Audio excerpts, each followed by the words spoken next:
kubwa, lakini I'll get my time and come and listen from the beginning. Sasa nimesikia tu hii hapa tu. But even with that, I appreciate and we appreciate what we had. I want to just add one more verse on what you told us today.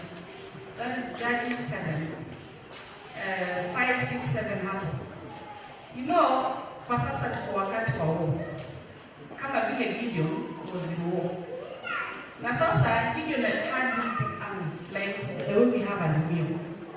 Na akaambiwa na Mungu, I want you to go to the river and let them drink water. Wengine, they went, they lapped water and others kneeled down to drink. Na Mungu akamwambia, go with those who have lapped water. The same with Azimio.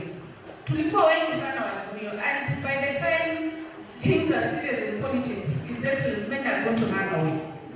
And the few that we are going to remain with are the ones that we are going to take over the leadership and the government of this country.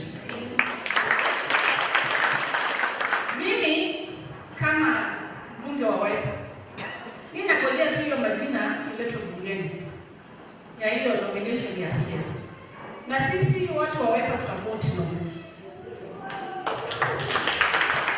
Because essentially what Ruto has done is to dismiss, rehire, and take a few from Azimio, and I don't see how Bandi is going to raise money through taxation zenye amekuwa akikataa for the UK government. So it cannot work. So as we just waiting to say, no. No.